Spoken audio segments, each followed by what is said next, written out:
bikin kamu kaya, titik. Jadi biasanya kalau di konten aku, kalau Koko lihat skripnya tuh kayak sangat pendek. Makanya banyak orang suka bilang omongan aku daging. Bukan daging, pendek makanya nempel. Yang aku lakuin pertama adalah copy paste 100% gitu supaya kayak ngerti cara dia bikin tuh kayak gimana. Awal-awal bikin video tuh kenapa bisa viral karena ngikutinnya tuh sampai per detik gitu loh. Sampai aku detik, oh setiap ini 3 detik itu dia omongannya udah selesai, terus habis itu pindah transisi gitu. Belajar dari situ kan. Belajar dari situ bener.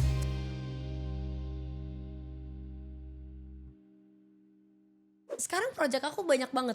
Maksudnya kayak right now kalau tanya Eva-nya, ada banyak. Aku lagi ada campaign sama Soul of God sama Molto. Aku ada kolaborasi. Terus aku juga lagi bikin Her Era. Aku Nine Theory juga lagi ada banyak program gitu, kayak kita pengen bikin lari bareng, ada banyak. Tapi yang kedengaran di suara audiens bulan ini kalian akan coba denger tentang Her Era. Gak berisik gitu loh. Oh. Makanya kesannya gaungnya tuh intens kok. Paham gak sih? Aku tuh gak gaungin segala hal di waktu yang sama. Berisik jadinya. Orang-orang jadi gak tahu kamu tuh Jago impactnya dalam atau enggak gitu loh. Paham gak sih? Dan makanya aku biasa plottinginnya dengan baik. Misalnya nih, aku tahu bulan ini aku mau fokusin Her Era misalnya. Her Era kan berarti butuh waktu planning 2-3 bulan di muka. Aku udah planning dari 2 bulan yang lalu tentang Her Era ini kan. Oh iya? Iya, untuk waktu ini sekarang udah aku planningin gitu loh. Tapi pas 2 bulan yang lalu itu aku mungkin lagi di fase performnya sesuatu yang lain yang udah aku planning 2 bulan sebelumnya lagi. Paham gak sih kok? Masa sih? Nah dia 2 kayak bulan kamu mikir? iya, misalnya kayak aku tahu nih kayak kolaborasi Soul of God sama Moto.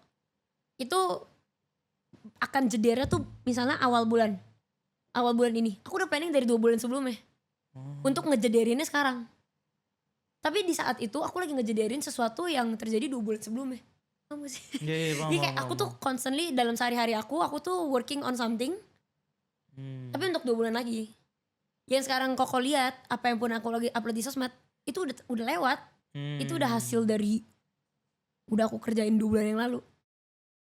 Jadi gak pernah real time. Kayak aku makanya selalu bilang kayak Her Era nih sekarang lagi jalan gini. Ya udah aku planning dari 2 bulan yang lalu, udah gak nothing new gitu. Yang aku lagi kerjain sekarang kan akan lihat 2 bulan lagi gitu. Kayak misalkan kamu ada bikin konten tuh tentang promosiin Her Era segala macam itu Udah di planning. udah 2 bulan yang lalu. Videonya udah jadi Ya. 2 bulan yang lalu. Ya mungkin video jadi mungkin baru recently, tapi kayak konsepnya, timingnya semua udah jadi. Syutingnya juga mungkin udah lewat gitu. Oh iya. Makanya sebenarnya cara paling gampang untuk tahu apakah ini real time atau enggak, lihat aja kuku aku guys. Kuku kan selalu berubah-berubah nih. Oke, kalau kalian lihat kontennya kukunya lagi berubah, fix itu udah dari dulu, itu kelihatan lah.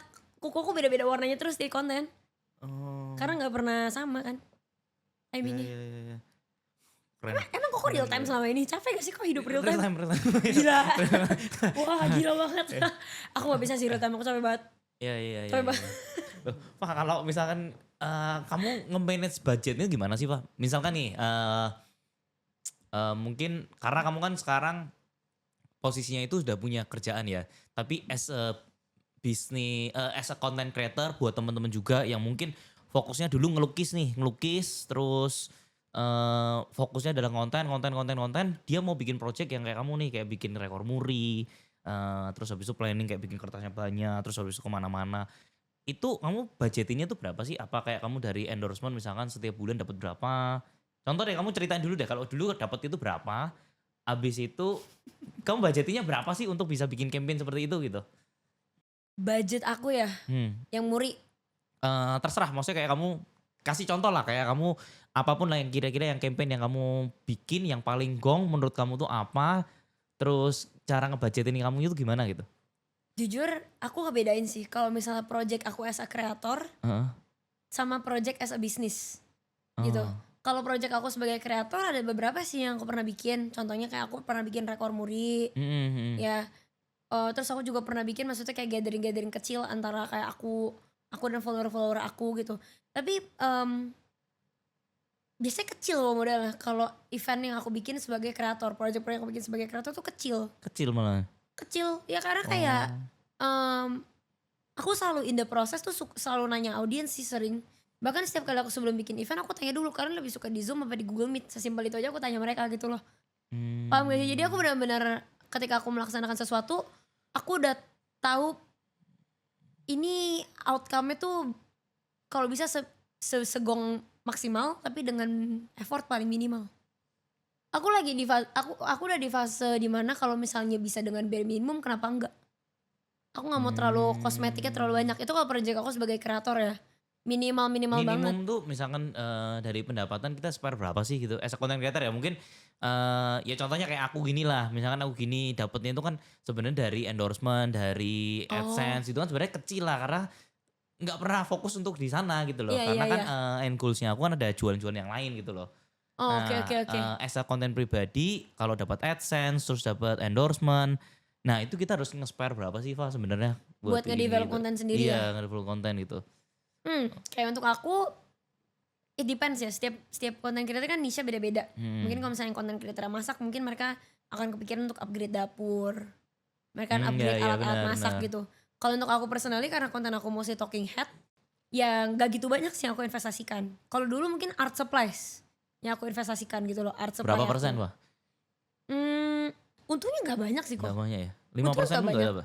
nggak ngitung sampai kayak gitu. Oh, nggak begitu Soalnya ya? lumayan awet kan art lukis tuh, lumayan Oh. awet. Cuman, yang aku invest tuh mungkin lebih ke kayak gear. Nah, kayak iPhone-nya di-upgrade, kameranya di-upgrade, gitu-gitu tuh dulu ya. Mmm. Dan kalau sekarang recently yang aku lagi upgrade bentuk investasi aku ya apartemen yang aku jadikan studio juga. Mmm. Nah, itu aku kenapa memutuskan akhirnya untuk upgrade ya setelah kayak aku setelah 2 tahun aja sih kok. Gitu. Jadi aku nggak ngitung-ngitung sih, Nggak ngitung-ngitung ya? nggak ngitung-ngitung Mmm. Sebenarnya gitu. kalau content creator sendiri, Fa, itu butuh berapa karyawan sih sebenarnya yang ideal gitu loh? Editor harus ada lah, Editor ya itu. ya editor harus ada, terus manajer harus ada. Mmm. Manajer atau admin gitu loh, tapi ideally manajer. Karena manajer menurut aku, mmm, kamu bakal bisa lebih profesional lah kalau kamu udah manajer buat nge-dealing antara klien gitu-gitu dan kamu jadi bisa bilang no lebih mudah kalau kamu punya manajer. Mmm. 2 itu sebenarnya cukup kalau misalnya kamu pengen jadi content creator full time Mmm. ya, yang kayak Mhm. bener-bener fokus banget dan produktif di karya kamu. Cuman aku for the longest time aku nggak ada kok editor. Mmm. Selama ini aku ngedit sendiri, aku baru punya editor kayak setahun kayaknya. Udah setahun. Tapi Selama ini aku tapi ngedit justru sendiri. karena itu sih, konten kamu jadi kayak natural, konten kamu tuh, Eva banget kan. Eva banget, iya bener. DNA-nya harus udah ada gitu.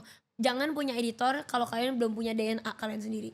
Ya, Tahu dulu apa yang kalian suka, tahu dulu tipe cut-cut yang kalian mau tuh kayak apa, ya ya. supaya nanti pas kalian lempar ke editor tetap kerasa kayak kamu gitu loh. Iya. Ya kamu mungkin gak usah necessarily punya taste kayak pilih font yang kayak gimana, tapi kamu harus at least kumpulin referensi apa yang kamu suka dulu deh biar kamu bisa Mmm. lempar ke editor kamu gitu. Mmm. Karena style kayak gitu penting tau kok. Kayak banyak orang tuh suka Berubah-berubah. berubah-berubah dan jadi nggak jelas dan orang-orang tuh makanya selalu bilang kayak kenapa konten Eva tuh Eva banget karena fontnya selalu kayak gitu, Iya. selalu font aku tuh udah ikonik gitu, Iya iya iya. bahkan banyak yang suka ngelapor ke aku kalau misalnya orang-orang lain Ngikutin ya? pakai font itu. Iya iya iya. Aku aja juga ngikutin loh soalnya. Waduh, aku nggak tahu kok, cuman ya Ya jadi dulu ternyata gak cocok. kok itu terlalu girly sih kok. Iya iya bener. Nanti aku mending kirimin koko font-font yang cocok buat koko. Thank you thank you. By the way karena aku tuh graphic designer. Oh. Jadi aku detail lah tentang hal kayak gini. Iya iya iya. Koko dulu kita sering ngobrol kayak, "Pak kamu tuh dapet taste-nya kayak gimana sih?" Aku cewek kok dan aku desainer Iya jadi iya kayak iya iya. dialami. Iya iya iya, bener bener bener. Aku cewek-cewek desainer yang fontnya kalau outline-nya Iya beda iya dikit iya aku iya tahu iya. gitu loh. Iya iya iya. Udahlah kalian belajar desain kalau menjadi content creator itu penting loh. Punya Mhm. taste dikit tuh penting. At least kalian ngerti kalau Hmm. misalnya subtitle tuh jangan pakai warna merah cabe, Iya iya. jangan pakai kuning yang kayak kuning neon gitu kayak gitu-gitu harus tahu lah. Iya iya. Aku sih sebenarnya juga, belajar untuk konten sendiri ya, itu dari ngelihat video-video dari luar terus habis itu kayak biasanya cari, niche yang sama seperti kita, tapi yang aku lakuin pertama adalah copy paste 100% gitu supaya kayak ngerti cara dia bikin tuh kayak gimana. Dulu ya aku awal-awal bikin video tuh kenapa bisa viral karena ngikutinnya tuh sampai per detik gitu loh. Sampai aku detik, oh setiap ini 3 detik itu dia omongannya udah selesai terus habis itu, pindah transisi gitu. Belajar dari situ kan? Belajar dari situ bener, Iya, benar, sampai benar. akhirnya bisa nemuin taste-nya sendiri gitu loh. Bener, aku Oh. juga kayak gitu. Oh iya? Aku juga kayak gitu. Ya Oh. nggak mungkin lah aku bisa belajar cara ngediting kayak wah bangun pagi ngerti cara itu. Iya, Enggak, iya, aku iya. lihat-lihat juga referensi.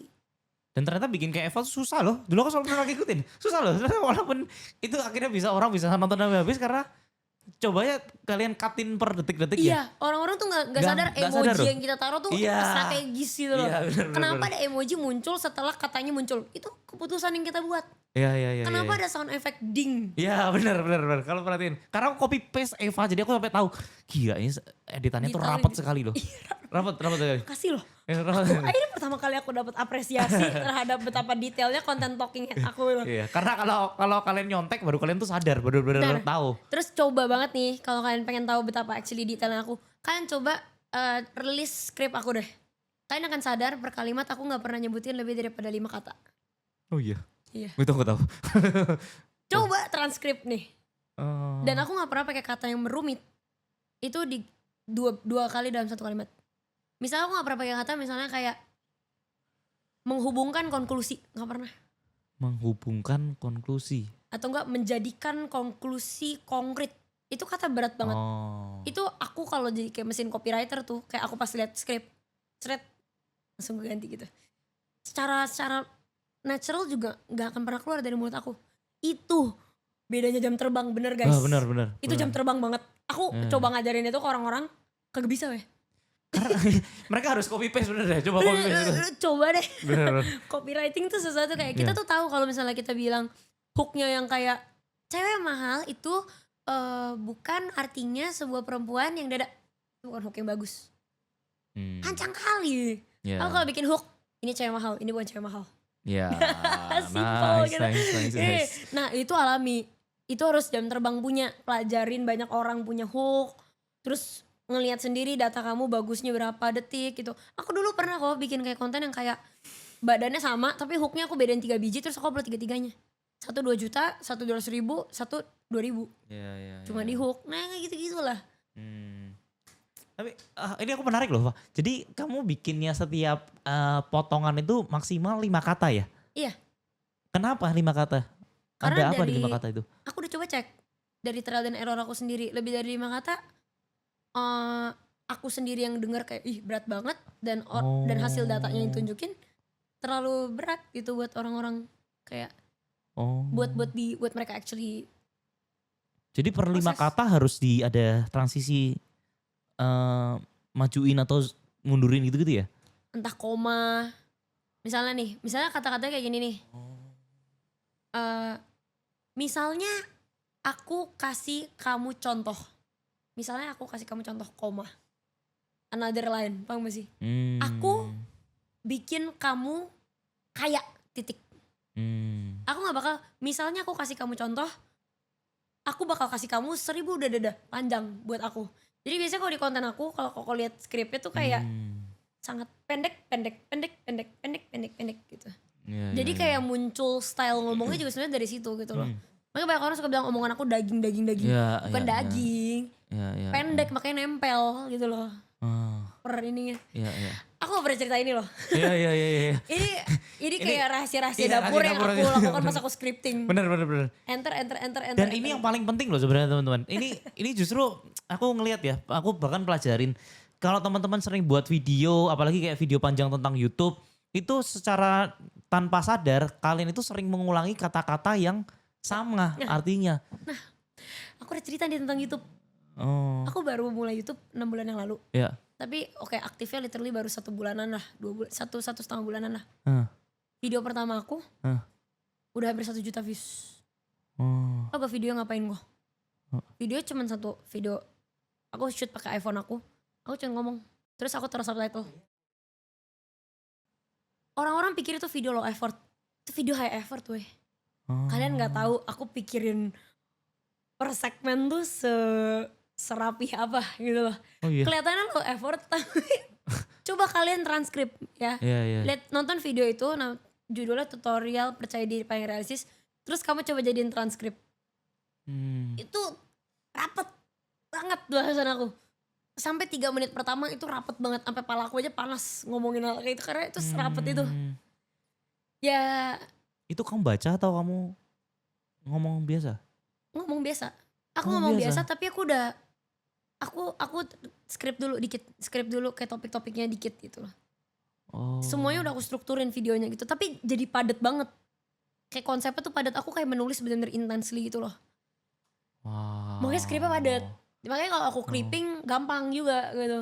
Ya, ya, Bahkan aku ya. tuh bikin konten yang panjang di YouTube itu supaya aku klip dengan gampang. Jadi kalau misalnya aku ngulang satu Bener, kalimat bener. berkali-kali, karena menurut aku susah untuk aku klip. Ya, ya, ya. Kayak gitu-gitu loh. Ya, ya, Gila ya. ya dunia konten kreator. Kita Sebenarnya kalau palsu. kalau kalian perhatiin detail ya, yang susah tuh seperti itu sih sebenarnya. Harus ngemikirin sampai sejauh itu. Makanya kalau aku perhatiin ya Big Mo lah, Timothy lah, si Eva lah, dia tuh bener-bener itu sih padat sama kata-kata pengulangannya tuh sangat sedikit. Terus dari intonasi, penekanan sampai ke mereka punya editing tuh sebenarnya bukan masalah di editingnya. Orang banyak bilang, aduh editingnya gampang gitu. Sebenarnya bukan di editing yang gampang, bikinnya yang sebenarnya susah. Benar, Bener dibikin susah loh. benar. Dan ini satu poin lagi. Konten creator harus latihan ngomong cepet. Ya, Coba bayangin kalau aku ngomongnya kayak gini sekarang. ya, Kayak aku bakal mikir. ya. Bosen guys. Gila itu udah gue scroll dari tadi gitu. Cuman kalau kayak ngomongnya cepet tuh rapid fire orang-orang juga Hmm. ya, mereka ingat kamu gitu loh. Ya, ya, ya. Ya minimal diksi kamu tuh harus cepet rekam diri kamu. Bayangin kamu sendiri bosen gak dengerin nih. Hmm. Kalau kamu bosen ngomong lebih cepet. Gitu. Tapi kadang-kadang ya Pak ya, aku juga belajar ini sih. Kalau kamu terlalu cepet ngomongnya, audiens kamu tuh mungkin yang milenial ke bawah loh. Oh iya aku sering dapat komplain juga sih aku terlalu cepet. Untuk orang-orang yang Iya ke atas. Gitu. benar. Sering. Iya, Cuman aku trained untuk short form sih. iya, iya, Unfortunately. iya. Mungkin kalau long form kita harus lebih pelan kok. Iya benar. Iya. Karena aku sendiri ngerasa sih kan kalau dari audiensku kan kebanyakan lebih orang-orang yang lebih tua di atas 30 tahunan. Nah itu mereka lebih seneng kalau aku bicara nggak terlalu secepat itu. Iya jadi mungkin dia harus disesuaikan Tergantung dengan ya, benar, tergantung. disesuaikan benar-benar juga. Kalau kayak ngomong terlalu cepet, mungkin audiens aku karena anak muda yang Ya. semua udah attention span udah jelek. Betul. Ya. Dan unfortunately mayoritas generasi aku lah yang penguasa sosmed sekarang. Gitu, jadi ngomongnya cepet. Tapi kalau memang audiens kalian lebih ke mature, sesuaikan. Ya. Terus apalagi Pak kira-kira yang menurut kamu di konten itu penting selain dari scriptingnya Pak? Maksudnya Padatnya ya. selain dari padatnya lagi, menurut kamu penting apa lagi Pak? Menurut aku penting buat content creator tuh gak berisik Gak berisik apa itu? tentang hidup mereka sendiri. Oh. Ini yang aku bilang tadi gitu loh. Banyakan orang tuh content creator tuh ngerasa dunia harus tahu segala gebrakan gue.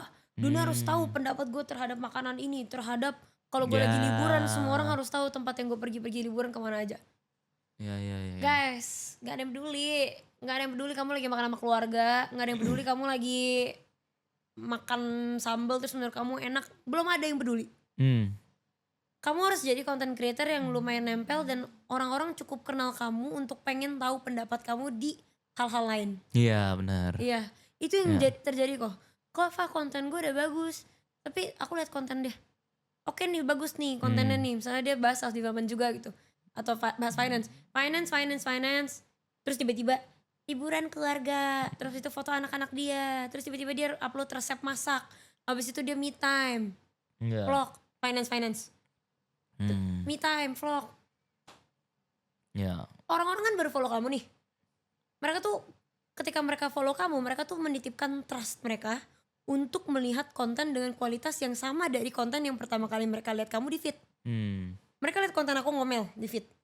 Ya, mereka follow aku karena mereka expect untuk lihat konten seperti itu. Iya. Kalau di post ketiga kali mereka lihat kamu dan kamu lagi upload resep masak kamu, mereka bakal mikir, ini bukan yang aku follow kamu. Siapa ya? Kemarin kok kayak gak jelas kayak follow nih orang.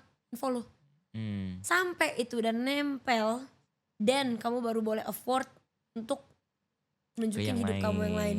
Rasionya tuh penting. Ya. Rasionya tuh penting gitu. Kapan kita bisa tahu nih kira-kira ini sudah waktunya kita bisa nunjukin hal yang lain gitu? Aku lebih konservatif daripada enggak gitu. Aku kan sampai sekarang orang-orang gak tahu tentang hidup aku. Koko aja nggak tahu Oh. aku in a relationship atau enggak. Iya, iya, iya. Koko aja nggak tahu kayak many things I do in my daily life gitu-gitu. Eh, karena menurut aku juga punya lensa yang sangat scientific terhadap konten aku lah ya. Iya. Terhadap account aku sebagai content creator. It's a business. Iya. Ngapain aku cuma demi need for self expression aku ngancurin apa yang ada bagus dari bisnis aku, paham gak sih? Iya, iya. Jadi makanya kalaupun aku pengen gunakan untuk self expression konten-konten aku lakukan itu secara pelan-pelan dan secara sistematis. Contohnya, aku udah ngonten tentang self development udah hampir 2 tahun. Tapi baru 1 tahun kebelakangan ini aku upload tentang olahraga aku. Karena awal-awal gak ada yang mau lihat gak ada yang mau tahu juga tentang kenapa aku workout 3 kali seminggu, Iya. nge-gym berapa itu kan sesuatu yang aku jahit dengan halus gitu loh kok. Iya. Kayak pelan-pelan dari produktivitas orang-orang tertarik sama sport. Pelan-pelan dari sport mereka baru akan tertarik sama sistem planning gitu-gitu loh. Iya, iya. Food gitu. Iya. Makanya aku tuh ada awal tahun ini aku baru collab sama catering Healthy Go. Oh. Iya, iya. Dan aku baru merasa confident aku ingin menjalankan kolaborasi catering karena aku udah sempet upload tentang healthy lifestyle aku selama beberapa tahun, selama beberapa bulan. Iya. Kalau aku belum upload tentang lifestyle aku pasti akan tolak catering itu. Meskipun aku suka banget brandnya. Ada banyak brand-brand yang ngajak aku berkolaborasi gitu. Tapi karena aku sadar audiens aku belum tahu ini bagian dari hidup aku, kelihatan banget aku dibeli sama brandnya. Paham gak sih? Paham. Jadi aku banyak menolak. Iya. I have to make sure ini sebuah sesuatu yang rasanya natural. Kayak main game psikologi gitu loh kok. Iya, iya. Kayak dia udah cukup. Makanya sih aku kadang ngerasa gila sendiri gitu loh kayak oke, ini sesuatu yang audiens kira-kira bisa tebak kayak Eva akan lakukan. Kalau udah oke baru kita terima job ini. Lebay banget masa sampai segitu sih, Pak? Serius. Aku nggak akan pernah randomly take brands yang kalau misalnya itu nggak natural ke Alicia V9. Karena ketika kreator itu kerasa dibeli, trust audience tuh berkurang instantly. Gitu loh. Mereka tuh, aku tuh juga suka soalnya aku suka follow kreator yang nggak bisa dibeli. Ya. Paham gak sih? Benar. Jadi kalau mereka dia udah mulai rasa dibeli, aku mulai ngerasa kayak lu bisa bohong ke gue tentang hal ini, lu bisa bohong apa lagi tentang hal lain gitu loh. Iya. Sebenarnya sih yang aku suka ya, Fam, maksudnya kamu itu memperlakukan content creator itu sebagai bisnis sih. Ini mungkin juga poin buat teman-teman yang mau jadi content creator ya. Kadang kenapa kita itu bisa upload yang lain karena kita nggak memperlakukan content creator tuh as a business gitu. Jadi kita kadang-kadang suka seenaknya sendiri. Tuh. Nah, penting banget buat kalian semua yang mau bikin konten itu juga yang memperlakukan as a business. Jadi kalau misalkan kalian bedah Eva secara lebih detail, dia sudah plotting kira-kira mau bikin campaign kayak gimana. Itu as a business sama persis tuh. Ada campaign kecil, campaign besar, terus dia juga ada upgrade gear apa segala macam ya, karena itu ada campaignnya gitu. Nah, hal-hal yang kayak gini sih yang menurutku kreator-kreator tuh banyak yang lupa gitu loh. Iya. Hal sesimpel kayak abis ini aku les dance kok. Dan ini sebuah project yang orang-orang kira ini bukan project. Aku upload dance nih sekarang. Orang-orang kira aku cuma upload video joget. Oh, itu ada Ini makna ada juga. sesuatu yang planning. Aku bukan cuma lagi les dance ini. Wah. Ini adalah project yang udah aku jalanin sejak 1 tahunan yang lalu. Oh iya. 1 tahunan yang lalu aku menunjukkan aku dance tapi masih kayak bau kering. Beneran kaku banget. Aku beneran kaku banget kayak orang-orang sawah. Aku udah upload dari 1 tahun yang lalu. 1 tahun sekarang aku masih terus upload lagi untuk tunjukin progres aku. Untuk apa ujung-ujungnya? Jualan sesuatu Kan ya? aku bikin 90 day challenge 9 theory. Salah satunya untuk show progress. Dan yang kedua kalau tiba-tiba aku buka studio dance sudah pada gak kaget. Ya, Kan? ya. Siapa tahu bulan depan aku bilang aku pengen bikin studio dance. Iya. Dor. Dor. Terus studio dance aku bikin les progresif gitu. Iya, Terus contohnya apa? Aku dari yang gak bisa dance sama sekali sampai bisa the power of consistency. Semua itu di plotting kok. Iya. Aku gak pernah kayak cuman upload just for the sake of upload gitu. Semua ada strateginya. Kok gak udah lah mending gak usah upload gitu. Ini yang bikin kreator itu menjadi the real kreator tuh ya kayak gini nih. Karena semua ada something behind-nya gitu loh, gak hanya sekedar bikin konten terus selesai gitu.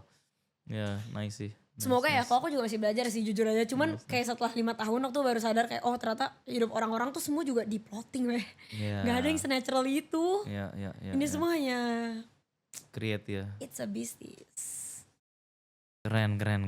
Nah, Eva, menurut kamu apa yang bikin kamu tuh bisa konsisten kayak gini sih, Pak? Caranya kamu maintain supaya konsisten di dalam bidang konten ya? Karena menurutku susah untuk menjadi orang yang pegang bisnis sama content creator. Aku sendiri pun juga kewalahan. Kadang kalau misalkan aku lagi fokus di bisnis, waktunya habis di sana tuh.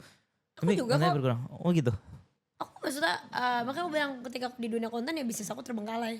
Pasti Terbalik. gitu ya. Bisnis aku fokus pasti konten aku terbengkalai. Hmm. Mungkin kalau kata orang-orang berarti belum punya sistem yang baik, tapi teman-teman ini udah coba bikin sistem lama banget, emang susah guys. Ya, Kok susah. juga bikin Susah, sistem susah, gak susah. segampang itu. Oh gitu, ya. Emang elemen of focus is important karena Ya, unfortunately dunia bisnis dan dunia content creator adalah dua hal yang benar-benar butuh owner's touch menurut aku. Ya. Especially bisnis aku yang sangat amat cewek ya. Hmm. Aku benar-benar butuh presence Eva, dan di content creator juga untuk sukses butuh owner's touch. Makanya it's unrealistic sih untuk bisa konsisten di segala hal di waktu yang sama Ya. gitu. Makanya aku mengakalinya gimana, aku sekarang coba untuk gak komit ke project-project long term. Nuklir aja, nuklir Ya gitu. itu sebagai salah satu itu sih solusi sih Iya, sebenarnya. Ya project nuklir ya benar. project nuklir, jadi gak, kegagalan aku juga gak kelihatan-kelihatan banget. Ya. Karena setiap orang-orang ingetnya ya high-nya doang. Benar. Paham benar, gak sih? benar, Lagi benar, high, benar. lagi high gitu. Ya. Malah itu lebih cepat. Jadi Nempel nih. ya nempelnya Relevan nih, benar, gitu. benar. Setuju banget. Oke, Eva, kalau dari kamu sendiri sebenarnya kamu kayak gini tuh inspirasinya tuh siapa sih sebenarnya? Ada nggak sih yang kamu dari kreator luar kamu contek terus habis itu jadi ideas kamu untuk bikin seperti ini atau natural aja sebenarnya, Pak? Sebenarnya kalau satu kreator plak ketiplak nggak ada Iya. sih. Kayak mungkin aku suka beberapa aspek hidupnya tapi nggak ini. Cuman inspirasi terbesar aku adalah mungkin the girl I want to be aja sih. Kayak aku udah lumayan solid tentang tipe perempuan apa yang aku pengen jadi gitu dari dulu gitu. Kayak aku udah tahu dia kurang lebih tuh bakal punya apa aja, dia bakal bangun jam berapa, dia bakal punya sport apa aja, dia bisa apa aja gitu. Dan itu inspirasi aku. Dan aku gak pernah ngeliat diri aku itu kayak satu orang yang sama. Aku ngeliat diri aku itu kayak ada aku dan diri aku yang itu. Dan setiap hari aku harus selalu tanya diri aku yang itu, gimana caranya jadi kamu lebih cepet gitu loh. Kalau cara aku jadi kamu lebih cepet adalah untuk latihan dance, aku latihan dance. Kalau untuk cara jadi kamu lebih cepet adalah, oh aku harus bangun pagi, aku bangun pagi gitu. Kayak gitu-gitu loh kok. Iya. Kayak Eva dan higher version of Eva itu selalu ada. Agak aneh sih, tapi makanya karena ini aku gak pernah terlalu sedih dan aku gak pernah terlalu marah. Dan aku jarang banget ngerasain extreme emotions by the way. Aku kecewa aja. Aku sedih aja. Aku kalau marah aja. Aku gak pernah sampai kayak wah gak bisa gerak gitu, enggak. Karena selalu ada higher version aku ini yang Ya. aku gak tahu sih. Ya. Ini kayak kalau kata orang-orang aku sedikit gila ya kayak. Enggak lah, itu aku tahu sih, itu model-model yang kayak NLP, model-model itu. Jadi kamu harus tahu ke sana terus habis itu gitu.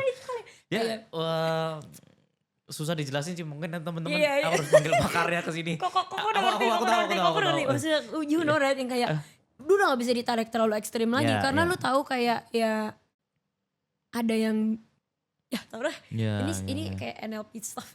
Ya.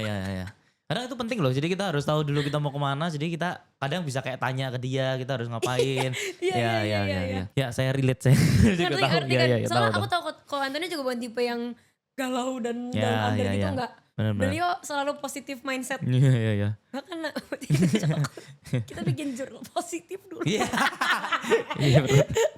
Kita Iya, suka iya, bikin jurnal iya. positif. Kalau Anthony nih, dia kalau di sosmed emang kelihatannya wow, gak ini banget. Aslinya guys, beliau tuh udah seseorang yang sangat reflektif tahu. Iya. Ya, malu-malu Sama lah, dia. sama Eva juga sama, dia juga gitu. Beliau sangat reflektif bikin jurnal. Iya. Lah kata Theo lu diem gak Val, lu jangan ngomong lagi. Enggak, nanti di mute-mutein. Iya. Oke, terakhir mungkin buat teman-teman semuanya yang buat nonton, pesan-pesannya buat mereka itu apa sih, Pak? Kalau misalkan masih muda, ngonten dulu atau bisnis dulu, terus buat mereka yang mau mengerjakan sesuatu kira-kira harus apa prinsip-prinsipnya biar mereka itu bisa berhasil gitu. Hmm, Pekerjaan itu namanya pekerjaan karena nggak enak. Jadi jangan harap kamu masuk dunia content creator terus ini akan enak. Kamu masuk dunia bisnis dan merasa ini enak. Kalau kamu cuma cari enak-enaknya doang, udahlah nggak usah kerja. Iya. Nggak, kerjaannya kerjaan karena kerjaan gitu loh. Sesimpel itu gitu loh. Kayak orang-orang selalu nanya kenapa bisa konsisten, disiplin gitu ya. Ya karena aku menormalkan rasa capek. Capek tuh normal, wajar. Menormalkan rasa stres ya wajar, normal gitu loh. Aku gak mendewa-dewakan stres dan aku gak mendewa-dewakan masalah. Masalah selalu ada gitu loh. Kalau satu-satunya orang yang tenang ya orang yang udah gak ada di dunia ini tenang tuh. Hidupnya tenang gitu. Damai abadi. Nah justru karena kamu hidup, kamu struggling, itu tandanya kamu lagi hidup. Enjoy. Gitu kayak janganlah kamu jadi dikit-dikit tuh ngeliat masalah terus kamu mendewa-dewakan masalah. The moment kamu mulai mendewakan masalah, the moment kamu akan melihat hidup kamu sebagai sesuatu yang susah. Anggap life ini kayak game. Ada masalah berarti habis ini apa? Level up. Nah gitu aja, simple lah. Keren banget tuh, kalian denger gak sih barusan ya itu Eva lagi menceritakan Eva Alicia di Instagramnya. Kalian kalau perhatiin detail by detail ya, mungkin ada temen nonton sedikit lagi ya, dia ada penekanan di setiap kali kata-katanya, terus ada Itu copywriting gue maksimal tuh kalau di situ. maksimal banget, hebat banget tuh dia. Itu rapat, itu gak usah diedit sama editor, langsung jadi reels itu langsung. Gila Cepet itu. gak usah cutting. Iya. Terus aku aku kan pernah pakai itu kan buzzer yang apa sih yang clipper namanya clipper kan. Itu aku pernah hire. Setiap kali aku ngeklip itu aku ngerasa clippinganku tuh nggak naik gitu. Ngerti. Karena apa yang aku omongin terlalu flat, apa yang aku omongin tidak nyentuh emosinya orang, terus habis itu nggak nyerang ke siapapun gitu. Nah, sedangkan yang aku akhirnya viewsnya itu bisa gede karena apa? Karena antara isi kontennya sama di bagian hooknya beda jauh gitu. Misalkan ada orang ke strobe listrik, habis itu tiba-tiba ada konten kosan gitu. Nggak nyambung sama sekali gitu. Viewsnya gede tapi intinya tidak masuk. Sedangkan yang Eva kayak gini kalau kalian perhatikan karena dia detail by detailnya itu penekanannya kuat, cara dia ngomongnya bagus, ada slownya, ada emosi kayak ketawanya. Kalian perhatiin bener-bener dari yang pesan terakhir. Tapi kok genius for nyadar ini, mayoritas orang-orang tuh nggak nyadarin ini gitu loh. Mereka tuh cuma ngerasa kayak oh konten Eva naik berarti karena modal tampang. Bukan. Banyak yang lebih cantik dari Eva. Aduh banyak, Emang jujur banget nih gue baik banget jujur. Ini kalau muka gue jadi lebih cantik lebih top lagi guys. Sumpah gue masih banyak yang bisa diimprove ini. Cuman memang it's the little details lah. Jadi aku selalu bilang kayak jangan selalu terlalu cepat nyalahin background, jangan terlalu cepat nyalahin device kamu, jangan terlalu cepat nyalahin looks kamu. Iya. Cek dulu itu omongan bener atau enggak, daging enggak, Betul. script. Yang bisa kamu improve dulu. Repot. Tuh, keren banget tuh. Oke, thank you Eva buat Thank you so waktunya, much. sudah berinspirasi buat teman-teman semua. Dan sampai ketemu lagi di Real Life Estate berikutnya, kita bakal undang tamu-tamu yang jauh lebih keren lagi. Thank you Eva. Thank you kok. Thank you.